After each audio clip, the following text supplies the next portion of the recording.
The Great Hall of the Galactic Council shimmered with golden light. 47 alien species filled the enormous chamber, their forms creating a sea of colors, glowing scales, metallic feathers and eyes that glimmered like tiny suns. The air hummed with the sound of translators and quiet whispers. Something important was about to happen. At the center of the hall stood Ambassador Kale of the Altari Federation. Usually calm and confident, today he looked pale, almost frightened. His silver robe trembled slightly as he held his datapad. The Altari were known across the stars as peaceful explorers, scientists, diplomats, and teachers. But now their representative looked like he had seen something that had shaken him to his core. The Supreme Chancellor of the Council leaned forward. "Ambassador Kale," she said in her slow, echoing voice, "you requested an emergency session.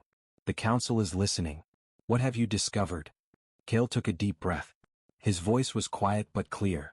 "My people have made contact with a new species. A young civilization from a small blue world on the edge of the galaxy.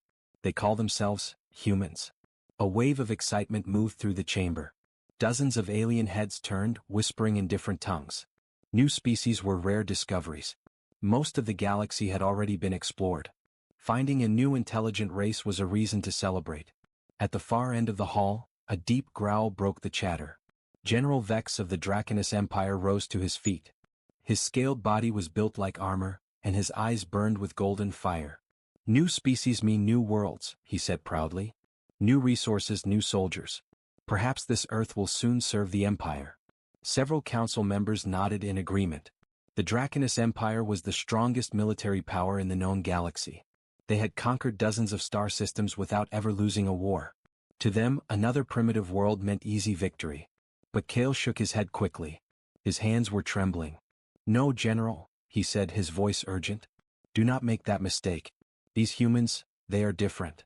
The hall erupted in laughter. The sound of claws tapping on tables and strange voices mocking the Altari echoed across the room. The Altari were famous for being cautious, perhaps too cautious. Vex grinned, showing his sharp teeth. "Different? In what way, Ambassador? Do they have hidden weapons? Do they eat stars for breakfast?" he mocked. Kale raised his hand, and the holographic display above the hall flickered to life. A glowing blue planet appeared, Earth. Its oceans sparkled. White clouds drifted across green continents. "This is their home world," Kale said softly. "A planet full of life. We thought we would find peace there, but what we found instead was something else entirely." The hologram changed, showing bright cities, tall buildings, and metal ships flying across the sky. The aliens in the hall murmured in approval. Humanity looked advanced but harmless, just another developing race. But then the images changed again. Explosions. Fire. Soldiers running through smoke. Massive machines rolling across battlefields. Mushroom clouds rising into the sky. Cities burning at night. The room fell silent. "These are not images from one war," Kale whispered. "They are from thousands. Across thousands of years." General Vex frowned, his tail twitching. "Many species have fought wars in their early days. We all came from violence. What makes these humans special?" Kale looked straight at him. His eyes were full of fear. They never stopped. A hush spread through the hall. Even the translation machine seemed to pause. "For 5,000 years," Kale continued, "their world has never known true peace. Not a single decade without war. They have fought each other with sticks and stones, then with steel and fire, and now with weapons that could destroy entire worlds. And yet," he raised his voice slightly, "they still survive. They rebuild. They learn. They evolve." One of the council members, a floating crystal-like being, spoke softly, "Surely they have found peace by now?" Kale shook his head slowly. "They talk of peace. They dream of it. But peace for them is only the space between wars." He pressed a button on his datapad.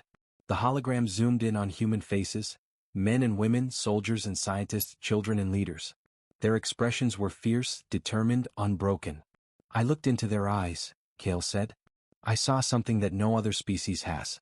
Something unstoppable. When they fight, it is not for power or for empire. It is for survival. For each other." The chamber felt colder now. General Vex's grin had vanished. Kale stepped closer to the center. His voice dropped to a whisper. "In all my travels across the stars, I have never seen a species like them. Humans do not seek war, but when war finds them, they become something else." No one spoke. The council's lights flickered, and the room felt heavy with unease. Then Kale said the words that no one would forget. If you attack them, you will not win. You will vanish. For a long time no one moved. The silence of fear spread like a shadow across the hall. And in that silence, one thought echoed in every mind. What kind of world creates such creatures? The council chamber remained silent long after Ambassador Kale finished speaking. His last words, "If you attack them, you will vanish," still echoed across the golden walls. General Vex broke the silence with a low growl. "You expect us to fear a species trapped on one small planet?" he said. "Your warning sounds like a bedtime story for hatchlings." But even as he mocked, there was a flicker of unease in his eyes. The Chancellor raised her hand. "Ambassador Kale," she said, "show us what you saw. Let us understand these humans for ourselves." Kale nodded slowly. He activated another hologram. The lights dimmed and the image of Earth filled the room once again, spinning quietly in the darkness of space. Arrival. Months earlier, the Altari exploration ship Saren Light had entered the Sol system. The crew had been excited. Discovering a world full of oxygen, water, and life was a dream for any explorer. At first, everything seemed peaceful. The ship orbited the planet, scanning for intelligent signals. Within hours, they picked up hundreds, voices, music, broadcasts, data streams. The humans were speaking across the world, their voices carried by invisible waves. Kale's voice narrated softly as the hologram played recordings from the mission. "Humanity is loud," he said. "They speak constantly, to the stars, to each other, to machines." It was like listening to an entire world breathing at once. The council watched as the hologram displayed cities glittering under night skies, oceans roaring against vast coastlines, and light spreading like veins across continents. It was beautiful, alive in a way most worlds never were. When the Altari ship finally revealed itself in orbit, human satellites quickly noticed. Within hours, the planet was awake.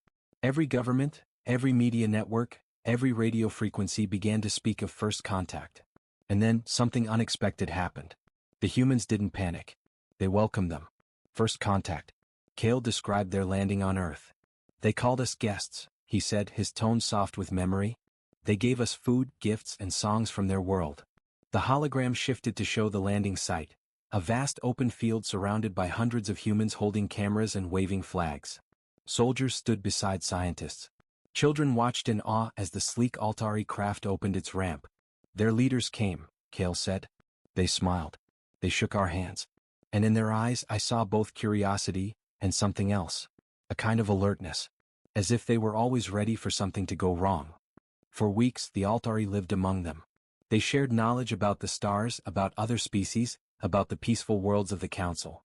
The humans listened with fascination. But whenever Kale's team spoke of universal peace or no more wars, the humans only smiled sadly.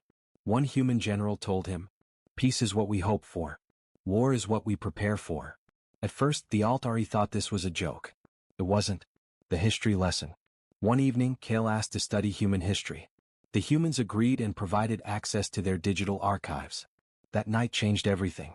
As the hologram filled the council chamber, the aliens watched thousands of images flash across the screen: battles, revolutions, burning cities, and falling empires. The sheer scale of violence was beyond comprehension. "For thousands of years," Kale said, "they have fought themselves. Kingdom against kingdom. Nation against nation. Tribe against tribe. They invented weapons that could destroy entire civilizations, and then they built stronger ones." The hologram showed humans charging into battle, carrying flags through fire and smoke.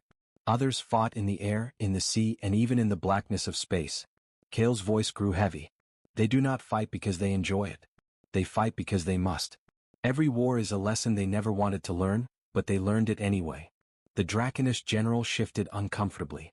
Even his warriors had never fought for so long or lost so many. Another alien ambassador whispered, "How do they survive so much pain?" Kale replied, "By never giving up. They rebuild after every fall. They bury their dead, then they rise again. It is as if their will to survive is part of their blood." The test. The council watched as the next hologram appeared, footage from the Altari's final meeting with human leaders. A woman in a blue uniform, a human military commander, looked directly into the recording drone. Her voice was calm yet sharp as steel. "We welcome peace with your people. But understand this, if any power comes to our world with weapons or chains, humanity will not kneel. We will fight with everything we have."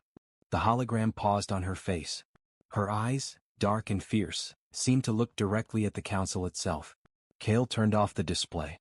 "That was the moment I understood what makes them dangerous," he said. "They do not fear extinction. They have faced it many times already." He looked at the council members one by one. "To you they are a young species. Primitive, emotional, reckless. But remember this, every scar they carry has made them stronger. Every war has shaped them into survivors." The debate. The hall filled with uneasy murmurs.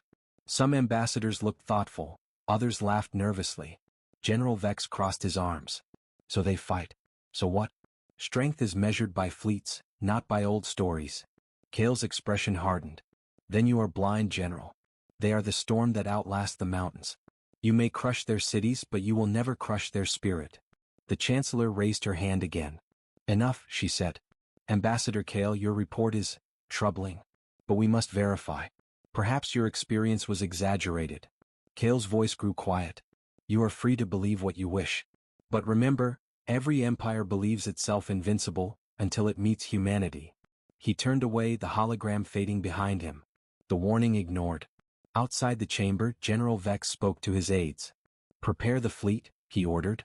"We will take this Earth for the Empire before others claim it." His officers hesitated.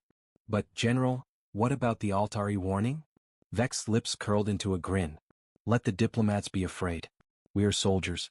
We will teach these humans their place." Deep in the stars, the Draconus warships began to move. Back in his quarters, Kale watched from his window as their fleets departed. His heart felt heavy.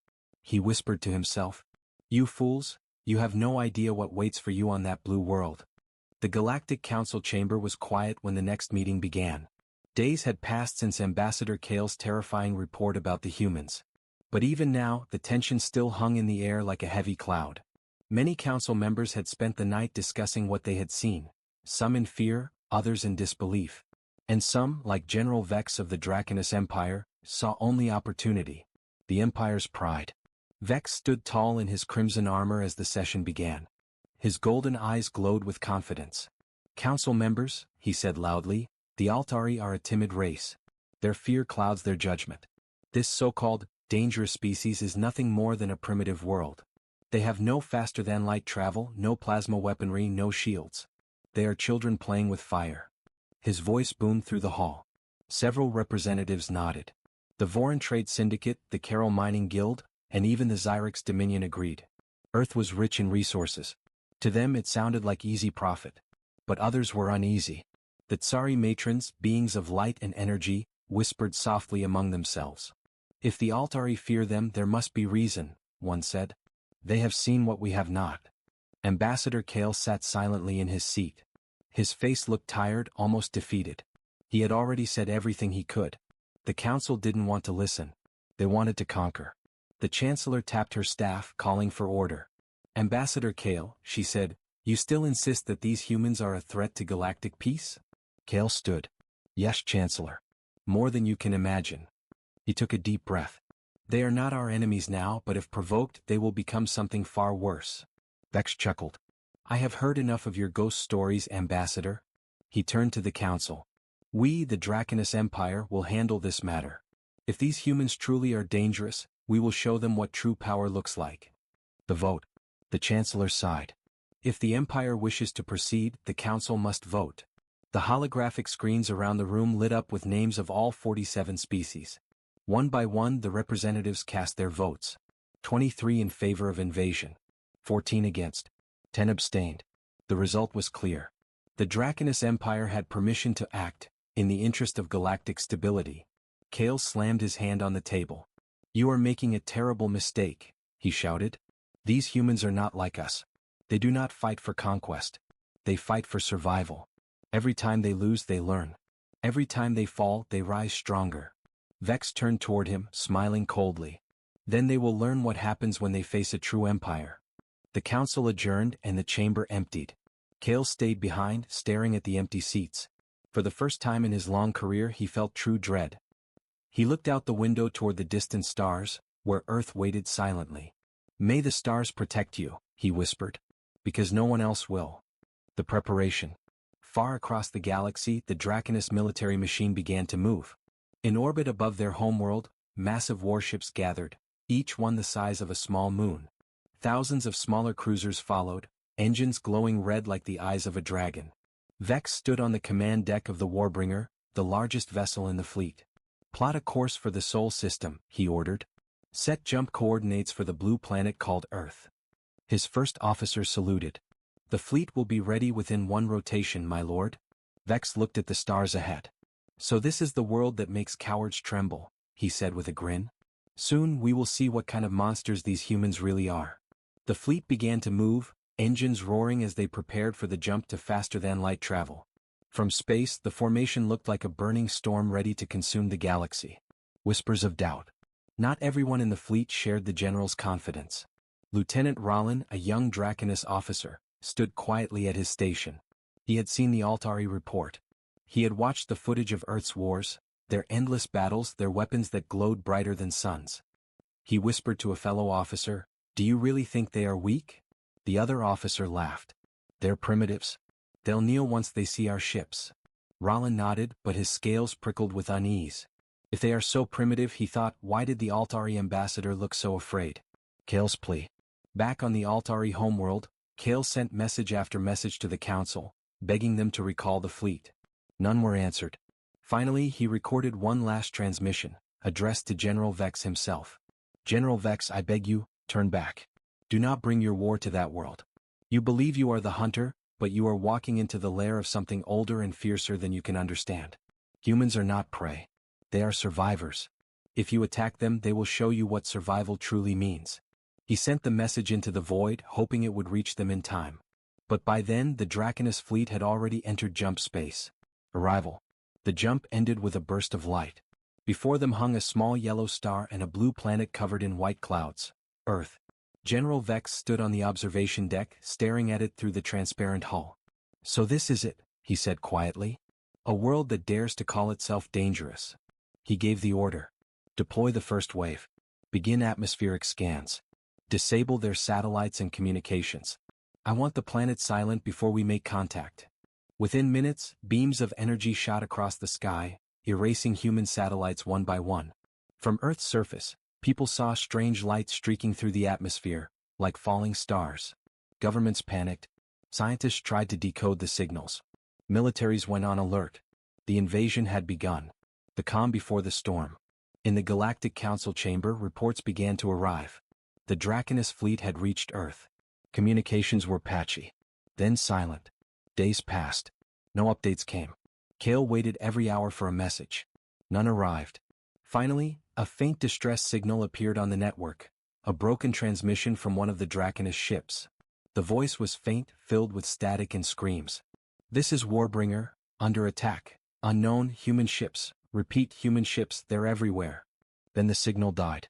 The council froze. The chamber filled with stunned silence. Kale stood slowly. "I told you," he said softly, his voice heavy with sorrow. "You didn't listen." He turned off the display and whispered, almost to himself, "The humans warned you, you just didn't believe them." Space was silent. The blue world called Earth spun below the great Draconus fleet, unaware of the storm above it. General Vex stood on the command bridge of his flagship, the Warbringer. His red scales glowed under the light of 100 monitors. Around him, his officers moved quickly, scanning data and sending orders. "All human satellites disabled," one reported. "Defensive systems identified. No sign of space fleets." Vex grinned. "Pathetic. They are blind already." He turned toward the viewing window and stared down at the planet. Clouds drifted across oceans and continents. Cities shone like clusters of stars. "Soon," he said proudly, "this world will kneel before the Empire." The opening moves. Across the planet, people looked up at the sky. Strange flashes of light danced in orbit. Governments around the world went into emergency meetings. The internet exploded with rumors: meteor shower, secret weapons, alien contact. But within hours, the truth became impossible to hide. Every major power had detected enormous ships above the atmosphere. Earth was under attack. Human militaries launched global alerts. Satellites were gone, communication was patchy, but the message spread fast. This is not a drill. On the Warbringer, General Vex smiled as his fleet prepared to strike. Target their major cities. Show them the power of the Empire. The first energy beam fell from orbit like a lightning bolt. It tore through the sky and struck the Pacific Ocean near a naval base, sending a wall of steam miles high. "Direct hit," an officer shouted. "Good," Vex replied. "Let them feel despair." But what came next was not fear, it was fury. Earth fights back. Across the world, humanity moved with terrifying speed. Old rivalries vanished in a single day. Nations that once distrusted each other now shared the same enemy. Hidden bases activated. Nuclear submarines surfaced. Fighters scrambled from airfields. For the first time in history, humanity stood united. The first counterattack came from the ground. As alien dropships entered the atmosphere, they found themselves under heavy fire, missiles, railguns, and kinetic projectiles tearing through the clouds. Human pilots screamed over open channels. "We're under attack. Repeat, enemy craft inbound, take them down." Hundreds of alien ships exploded in fiery streaks before they even reached the ground. The Draconis fleet was shocked. "These are primitive weapons," one officer shouted. "How are they so accurate?" "Adaptive targeting," another replied. "They're learning our flight paths, in real time." General Vex growled. "Then destroy their launch sites." But every time the aliens hit one target, humans attacked from 10 more. Hidden bunkers, mobile launchers, submarines, Earth fought back like a living creature defending itself. Human ingenuity. In a bunker deep beneath Colorado, a team of scientists worked furiously. Their leader, Dr. Mira Chen, watched alien data streams flooding in. Their communication frequency. There. If we can jam it, their ships will lose coordination. Her team activated a series of experimental transmitters. The alien network flickered, then went dark. On the Warbringer, alarms blared. "We're losing contact with the Second Fleet." "What? How?" "They're jamming us, sir." "With what?" "Radio waves." Vex slammed his fist on the console. Impossible. But it was true. Humans had turned ancient, outdated radio technology into a weapon strong enough to disrupt advanced alien systems. The turning point. In orbit, chaos spread through the Draconis formation. Ships crashed into each other. Weapons misfired. Confused captains shouted orders that no one could hear. Then the humans launched something unexpected. Old space stations, abandoned decades ago, suddenly came alive. Thrusters ignited, sending them drifting toward the alien fleet. At first, the Draconis ignored them. Then the stations exploded. Each one carried nuclear warheads. The sky above Earth turned white with fire. Dozens of alien ships vanished in seconds. The shockwaves rippled through space, tearing smaller craft apart. On the Warbringer, the bridge shook violently. Shields failing. Multiple impacts. Evasive maneuvers. Vex roared, "How can they have weapons in orbit? They are primitives." His first officer shouted, "They built them decades ago, as deterrence against themselves." Vex's eyes widened. They prepared for war against their own kind. He paused, realization sinking in. "And they've been preparing for us without even knowing it." Guerrilla Earth. The aliens who made it to the surface found a new nightmare waiting. Cities had turned into traps. Roads exploded beneath their walkers.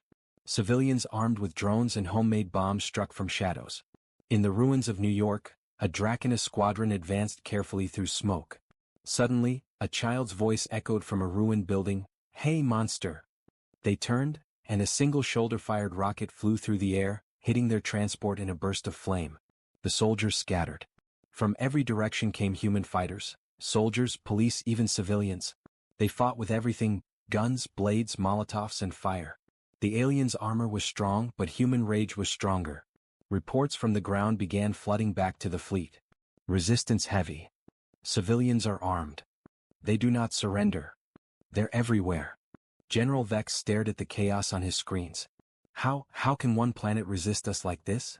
Kale's words echoed in his memory. "If you attack them, you will not win. You will vanish." The counterstrike.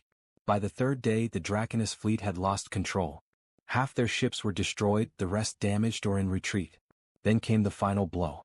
From deep beneath Earth's surface, something rose, old human space defense weapons once hidden from history. Nuclear-tipped missiles launched from silos, hundreds at once. Vex watched in horror as they arced through the sky. "Intercept them. Now." His officers screamed back, "Too many. We can't." The missiles hit. The night side of Earth lit up like a second sun. The Warbringer trembled under the force. Consoles exploded, crew thrown across the room. The great flagship began to fall toward the planet it had come to conquer. The fall of the invaders. In the Galactic Council chamber, ambassadors watched the disaster unfold through distant sensors. One by one, the red dots representing Draconis ships vanished from the star map. Ambassador Kale stood silently in the corner. His hands were clasped tightly, his face pale but calm. An aide turned to him whispering, "Ambassador, the fleet is gone." Kale closed his eyes. "I know." The Chancellor spoke softly, How is it possible? The Draconis were the strongest military power in the galaxy." Kale looked at her, his voice heavy. "They met something stronger than power. They met will. They met humanity." The silence after the storm. Days later, a single Draconis escape pod drifted through space. Inside was Lieutenant Rollin, burned and barely alive. He sent a final message to anyone who could hear. "This is all that's left. We came to conquer, but we found demons wrapped in human skin. They fight like they were born for war. Do not come here. Do not challenge them. If you see the blue planet, turn away." The signal faded into static. In the halls of the Galactic Council, no one spoke for a long time. Every empire, every commander, every species understood the same truth. Earth was off limits. Kale's reflection. Ambassador Kale looked at the blue planet on the holographic map. He spoke softly, almost to himself. "They are not." Silence. That was all that remained in the void where the mighty Draconis fleet had once stood. Thousands of wrecks drifted through orbit, glowing embers against the black sea of stars. The war that was supposed to last a single day had ended in total destruction. Earth spun quietly beneath the debris, scarred yet still alive. The Council shock. Inside the Galactic Council hall, the silence was unbearable. Dozens of alien representatives stared at the holographic display hovering above the floor. A shattered map of space, the red markers of the Draconis fleet fading one by one. The Chancellor's voice trembled. Confirm the readings. Are there any survivors?" A robotic aide replied. "Negative, Chancellor. The Draconis armada has been annihilated. No active signals remain." A low murmur filled the hall. Fear. Disbelief. General Vex, the warlord who once ruled 50 star systems, was gone. His empire had fallen in less than a week, destroyed by a species that had never left their own solar system. Ambassador Kale stood at the center podium, staring at the empty screen. His expression was unreadable. For weeks he had warned them, and now his words had become prophecy. The Chancellor turned toward him.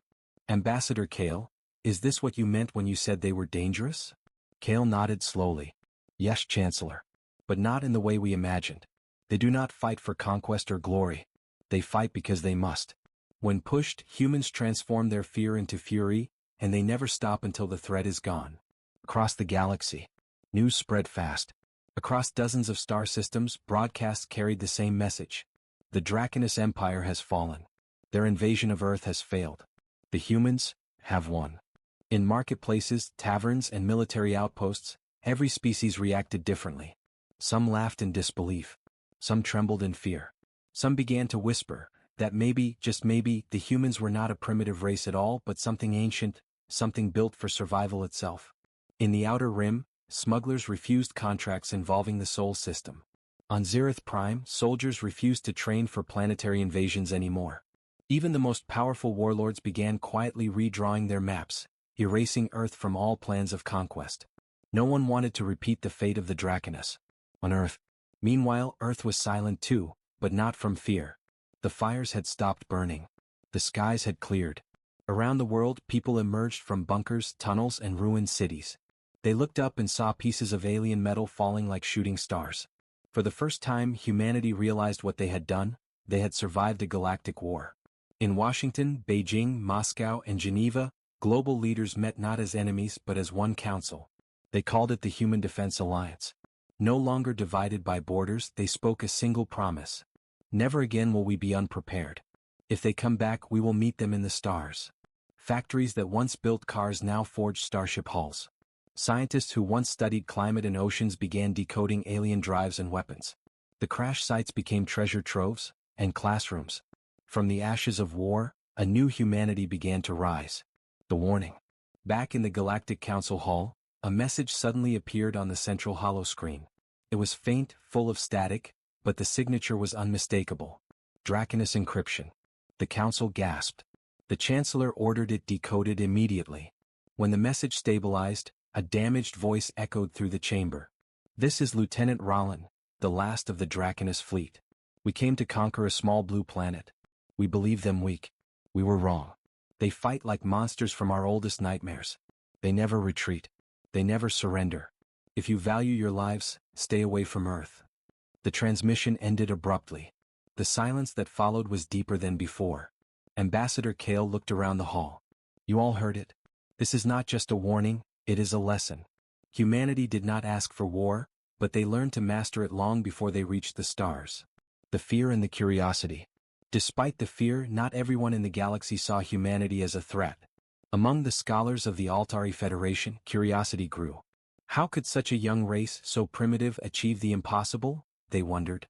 Some scientists began sending small drones to orbit near Earth's system, hidden far from human detection, to study them. What they saw shocked even them. Humans rebuilding faster than any known species. Cities already restored. Spacecraft being tested in orbit. Nations united under one flag, something no galactic species had ever done so quickly. One Altari researcher whispered to her colleague. "They are evolving, not biologically but mentally. They've tasted the galaxy, and now they want more." A broken empire. Far away on what remained of the Draconus homeworld, chaos ruled. Without their fleet and generals, their empire fractured. Warlords fought for power. Cities burned. Refugees fled across the stars. And in the midst of that collapse, a small surviving commander listened to Rollin's final message again and again. He turned to his council and said bitterly, "We brought our empire to ruin. We thought we would conquer the humans. Instead, they have conquered our fear." Some Draconus fled to other systems, carrying stories of the humans, stories that grew with every retelling. Soon, entire civilizations spoke of the blue planet that burns invaders. Ambassador Kale's report. Weeks later, Ambassador Kale stood before the council once more to deliver his final report on humanity. He spoke calmly, but his voice carried the weight of truth. "I have observed them closely. Humans are not like us. They dream, they fight, they forgive, and they build again. Their greatest strength is not their weapons, it is their will. They do not fear extinction. They defy it." He paused, letting the words sink in. "If we treat them as enemies, they will destroy us. But if we treat them as allies, they may just save us all." The chamber fell silent again, not from shock, but from realization. Humanity's message. Months after the battle, something new appeared in space. A human transmission, clear, powerful, and unmistakably deliberate, reached the Galactic Council frequencies. The message was short. "To any species listening, we did not start this war, but we ended it. If you come in peace, we will welcome you. If you come with conquest, remember Draconus." The transmission ended with an image. Earth, glowing blue and white, surrounded by orbiting ships marked with a single emblem, a circle of stars around the word humanity. The galaxy holds its breath.